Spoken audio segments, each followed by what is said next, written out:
Good morning guys.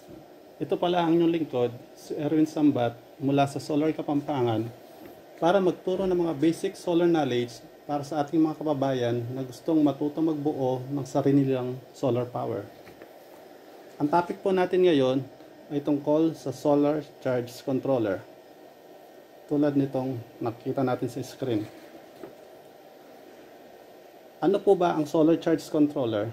At bakit po ito napakalaga sa setup ng ating mga solar power installation? Ang solar charge controller o ang tinatawag nilang SCC in short ay isang device na naglilimit sa daloy ng kuryente mula sa panel papuntang mga batteries para maprotektahan ng mga ito sa pagka-overcharge ng mga batteries para hindi sila madaling masira. Isa pang nagagawa ng SCC ay para makontrol ang pagka-discharge ng mga battery mula sa over-discharging ng load. Pwede niya itong i-cut para di dire-diretsong kumonsumo ng battery ay ang load.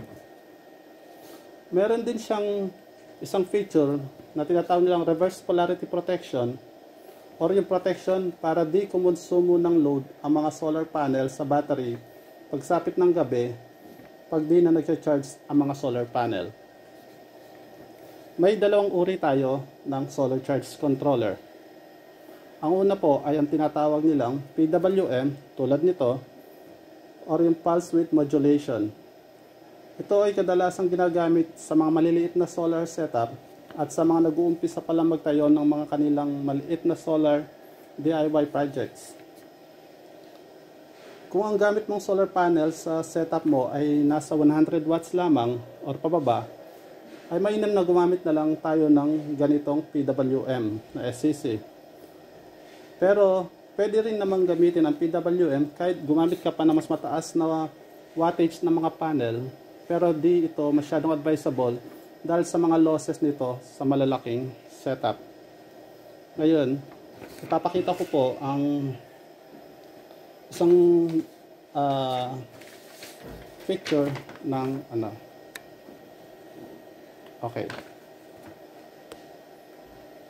Makikita sa diagram na ang panel usually ay nasa 18 volts to 20 volts. Pero assume na lang natin na nasa 18 volts lang ito.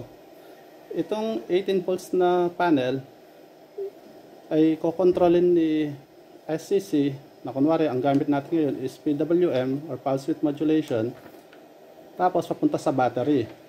Usually, alam natin na ang battery ay nagre-range lang from 12 volts to 14 volts. Maximum of 14 volts. Ito yung maximum na kaya-absorb ng battery.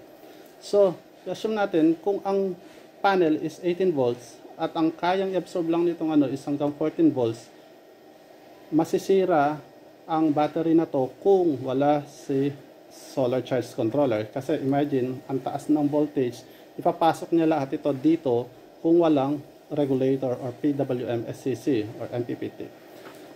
Okay, so ang nangyari kasi dito sa PWM, kung ang volts natin ng panel is 18 volts at ang battery natin na maximum kayang i-absorb is 14 volts, magkakaroon ng 4 volts losses.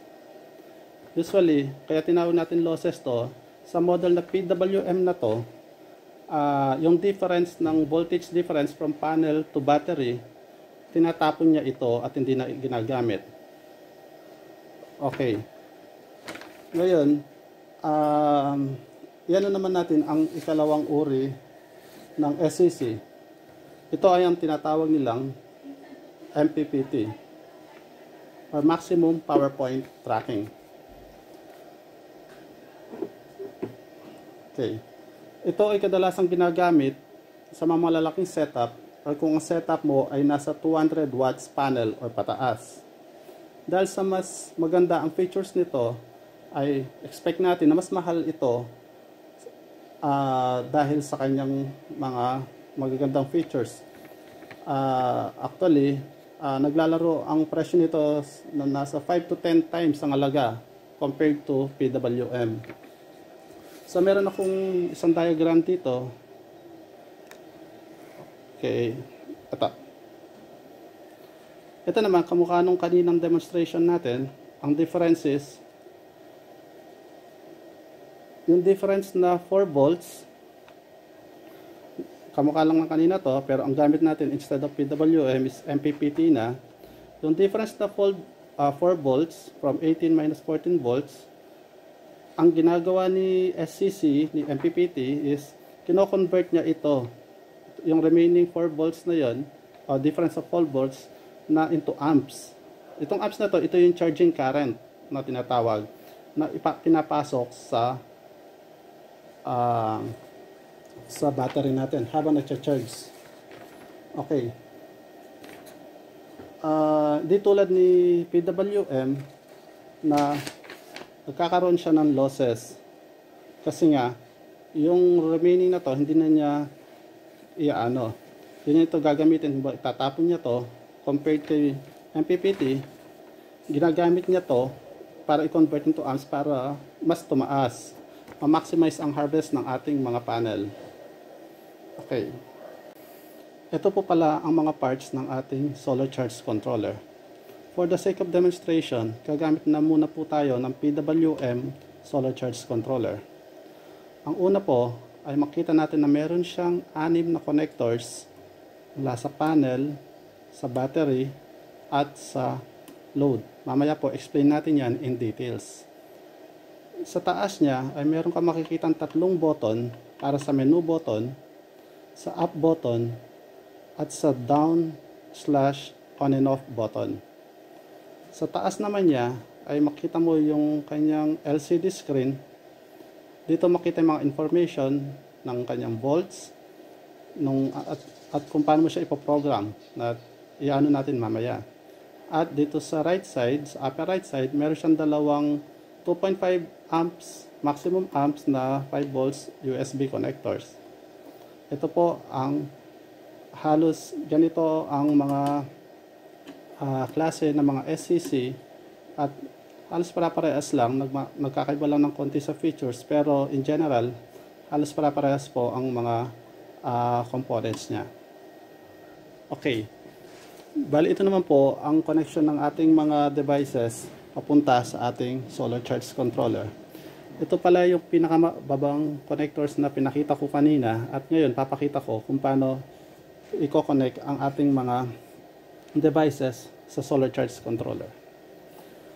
Makikita natin na nakalagay, by the way, ang P pala stands for panel, ang B for battery, at ang L ay para sa load. So, nilagyan ko pa sila ng numbering na 1, 2, 3, 4, 5, and 6 para malaman natin pagkakasunod-sunod niya mamaya dun sa isang diagram natin. So, usually, standard ang connection ng halos lahat ng mga solar charge controller. Una lagi si panel. Ang first 2 na connector ay nakadedicate lagi kay solar panel. Na positive una, tapos negative para kay panel. So 1 and 2 dun sa solar panel. Yung susunod na 3 and 4 na connectors ay para naman sa battery.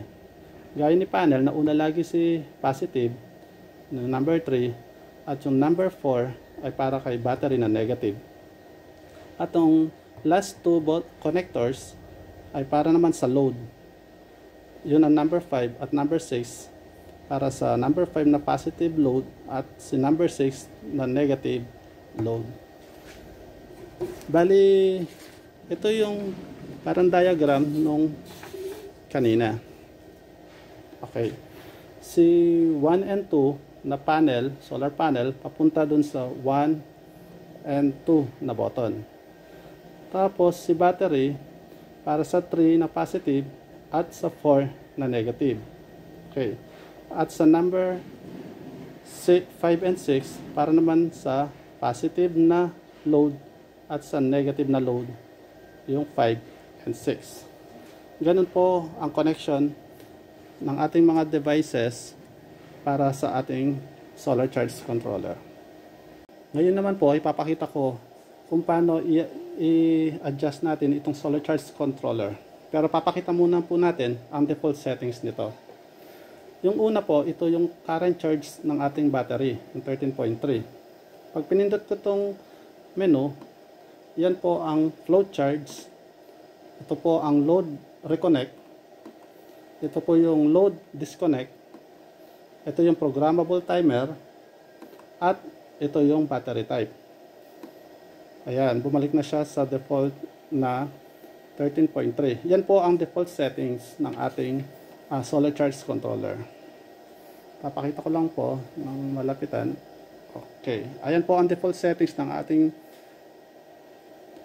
charge controller. Float charge 13.7, load reconnect 12.6 volts, load disconnect 10.7, programmable timer 24 age, battery type B1. Explain po natin isa-isa ang mga ito. Okay, ngayon naman po, explain natin kung ano itong tinatawag nilang float charge. Okay.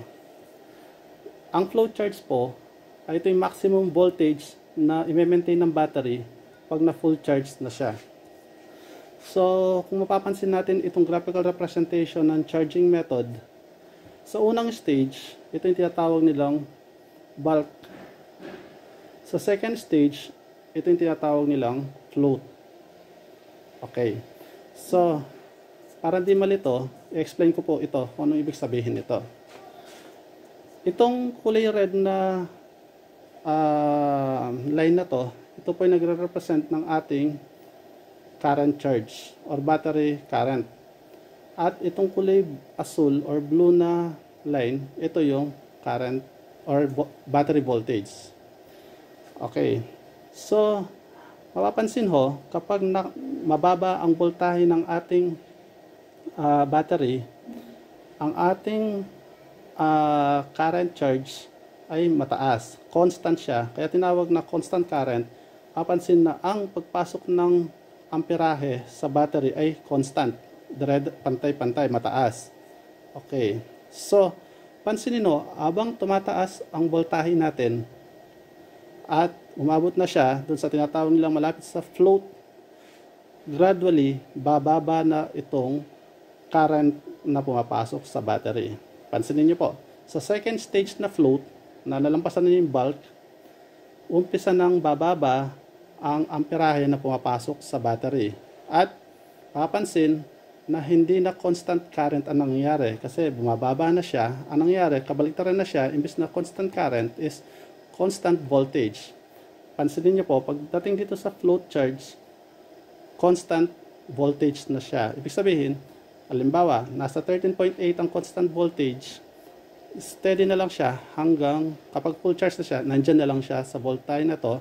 At si current ay unti-unting bababa hanggang konting-konti na lang pumapasok na voltahe sa kanya. Pag malapit na kasing, kapag punong-puno na ang battery, makita na ito hindi na ito tataas. Ang tinatawag doon, magpo-float na lang ang charge ng battery. Ibig sabihin, wala nang pumapasok man ng current, napakaliit na lang. I-maintain na lang niya na hindi bumababa itong battery. Halimbawa, nakaset sa 13.8, doon lang siya naka-steady, kaya naka-constant voltage siya. Okay. Okay. Ang next po na explain natin ay yung tinatawag nilang load reconnect at load disconnect. Okay. So, unahin na po natin explain kung ano yung load disconnect. Ang load disconnect, ito po yung voltage na magdi-disconnect na yung load mo pag umabot na siya sa ganitong voltage.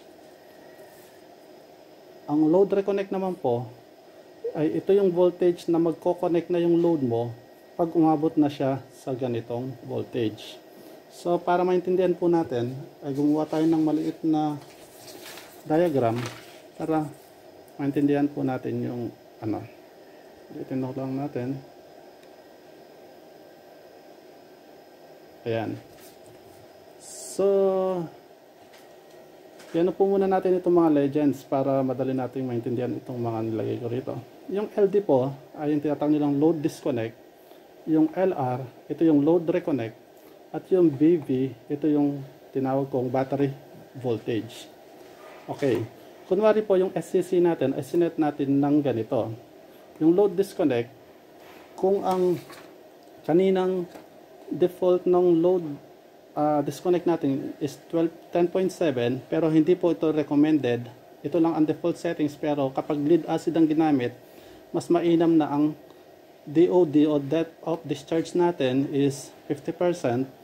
Mas mainam na iset natin yon ng 12.1 volts para hindi po madaling masira ang ating mga battery. Okay, sa ating example, kunwari naset natin ang ating solar charge controller na load disconnect na 12.1 volts at ang load reconnect, yan, hindi natin pinalitan, na 12.6 volts. Ito po ang unang scenario. Kung ang battery voltage po natin ay nasa between 13 volts to 12.2, yung load side natin ay activated. Ibig sabihin, magla-live po yun basta nakaprogram na naka-on kapag nandito siya between 13 volts or kung mas mataas pa hanggang 12.2 volts. Okay. Ngayon po, syempre dahil sa paggamit natin ay bumababa siya at kapag dumating yung point na yung battery voltage natin na-reach na yung set natin na load disconnect na 12.1, yung load side natin magte-turn off po yan automatic. Nakita nyo dito sa drawing ay nawala yung parang lights on na symbol na ordinaryong bombilya lang, nawala siyang naka-on. Ngayon, kapag ito po ay nasa 12.1 pababa, hindi po ito mag-on. So, protected na yung battery natin para sa load side na hindi nagagamit ng battery hanggat nasa range ng 12.1 pababa. Okay. Ngayon po, mag-uumpisa magko-connect ulit yan kapag, syempre, kinaumagahan, mag-charge ang solar natin, mag-charge sa mga battery natin from solar. Habang pataas ng pataas yan, kapag na-reach na yung 12.6 volts na nakaset natin sa load reconnect na 12.6, ang lights side po natin dun sa SCC, magte-turn on automatic po yan. Ito po. Ganun lang po ang ibig sabihin ng load disconnect at load reconnect. Pang-protekta po ito dun sa load side natin para hindi ma-overcharge, ma-over-discharge ang ating mga batteries. Okay. Okay, ngayon naman po, dito naman po tayo sa programmable timer na naka-default sa 24H. So, ang programmable timer po natin, bali ito yung nagko-control sa load side dito kung kailan ito sisindi or mamamatay. Okay, so itong programmable timer natin po ay pwede mo siyang maset from 0 to 24. So, kapag po sinet natin siya ng 0, ito yung automatic night light hanggang mag-umaga. Not necessarily mag-umaga. Ibig sabihin lang po nito, magsisindi siya once na wala ng charging from solar, automatic yan, sisindi na yan, at pwede siyang mamatay even hindi na umabot ng umaga kasi malay mo, bigla mag-lowbat na siya na hindi umabot ng umaga, pwede na siya mag-turn off kasi nga lowbat na.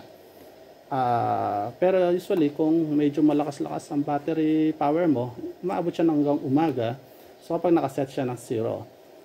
Okay. So yung susunod naman po is yung 1 to 23. Yung 1 to 23 po, ito yung number of hours na pwedeng sumindi itong ilaw natin. Kamukha rin po nito, pagkakaiba lang, ito talagang hintayin niya yung umaga hanggat kaya niyang sumindi, pero ito hindi.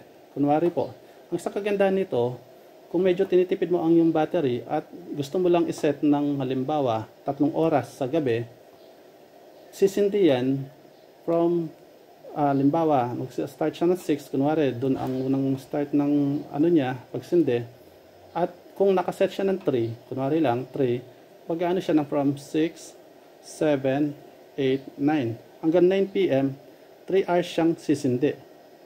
After ng 3 hours, automatically magsha-shutdown na yan. Hanggang programmable po yan from 1 to 23. Depende kung ilan ang gusto mong settings kanya. Pwedeng 1 hour lang, pwedeng 2 hours, 3 hours, etc. Okay. So sa number 24 po, ito naman po yung di po to number of hours. Kapag nakaset siya na number 24, ang function nito, wala siyang hinihintay na hintayin maggabi muna bago siya mag-turn on or mag-turn off. Para siyang ordinary toggle switch lang na pwede mo siyang i-on at off anytime. Kaya 24 siya, ibig sabihin, 24 hours siyang pwedeng paganahin na pag kinlik mo yung dulo, eto po, itong dulo na to, kaya meron siyang function kanina na on and off, yun po ang function itong dulo na button, on and off. Pag nakaset itong parameter na number 24, yung programmable timer. Yun lang po ang ibig sabihin ng programmable timer from 0 to 24.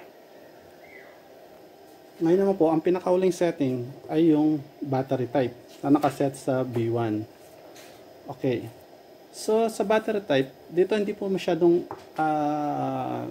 hindi ko na masyadong i-explain ito kasi hindi naman masyadong applicable sa akin to. Kapag po hindi kayo sigurado sa lead acid mo, piliin mo kung, by the way, ang ano pala rito, yung settings niya is tatlo. May B1, B2, and B3. Si B1 ay yung mga sealed lead acid. Yung B2 ay yung mga gel type. At yung B3 ay yung flooded. Ngayon, kung isipin mo parang isa lang klase ito. Kung di po kayo sigurado, piliin nyo na lang lagi ang B1. Okay. Ngayon, kung hindi naman lead acid ang ginagamit nyo, like for example, yung mga lithium, lithium ion, LiPo4, titanate, etc. Since adjustable yung parameter ng ating pwede nyong i-modify yung mga natin, settings, tulad nung nasabi natin kanina. Yun lang po about sa battery type. Hindi ko masyadong elaborate to. Basta kung hindi po kayo sigurado, piliin nyo lang si B1 sa sealed. Okay. Okay. At ang panghuli natin tutorial para sa topic na ito ay kung paano natin papalitan ang mga parameters ng ating settings. Kunwari, yung 13.7 volts na flow charge, gagawin natin 13.5. Yung load reconnect na 12.6, gagawin natin 13 volts. Yung load disconnect na 10.7, gagawin natin 12.1. Yung programmable timer na 24H, gagawin natin 0. At yung B1, parehas pa rin. Okay. So, ang unang gagawin, ang unang default kasi nito is yung current voltage, 13.3. Pag pinress natin itong menu, makita nyo na nag-shift siya sa lahat ng mga to. Unahin natin yung una. Ito yung current voltage. Long press, kapag nandiyan ka, dapat mabilis ka kasi pag wala kang activity, babalik yan sa default voltage. So, kailangan ulit pindutin. Tapos, long press mo lang. Siguro mga 3 to 4 seconds lang yan. Kapag nagbi-blink na siyang ganyan, pwede na siyang adjust. Ayan. Up and down. So, ang inano natin kanina, sa 13.5. So, ida-down ko lang. Ayan. Kapag nakita mo na yung 13.5, long press mo ulit itong menu hanggang tumigil sa pag-blink. Kapag tumigil na yan, naset na siya. Nasa memory na yan. Next, sa 12.6, ito yung kaninang load reconnect. Gagawin natin 13 volts. So, ayan. Balik siya sa default. Balik muna natin. Ito yung load reconnect. Long press mo na agad. Pag nag-blink, pwede mo na siyang i-adjust ng 13 volts. 12.9, 13. So, enter lang natin dito. Long press lang natin to. Okay. So, next. 12.7. Load disconnect naman to. Long press. Pag nag-blink, up and down lang. Gawin natin 12.1. Sorry. Ang ano lang pala nito is hanggang 11.5.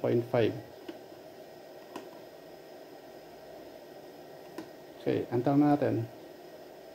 Okay. Next, yung 24, gagawin natin 0 yan. Okay. 0. Enter. Okay. Tapos, ang battery type, B01. Okay na yan. Huwag na natin palitan yan. Okay. So, scroll natin kung nagpalit siya. Ito yung bagong settings, 13.5, 13.0, 11.5, disconnect, 00, yung programmable timer, B1, no change. Ayan po. Ganyan lang po magpalit ng settings dito sa solar charge controller natin. Sana po ay marami kayong natutunan at kung nagustuhan niyo po ang ating video, pakiclick lang po ang subscribe button para sa aking susunod na para makita niyo ulit ang aking mga videos na i-upload ko Para sa lahat ng solar tutorial, para sa mga nagsisimula magplano na magtayo ng sarili nilang solar project, i-explain ko po ito sa pinakasimpleng paraan na alam ko. Maraming salamat po at God bless po sa ating lahat.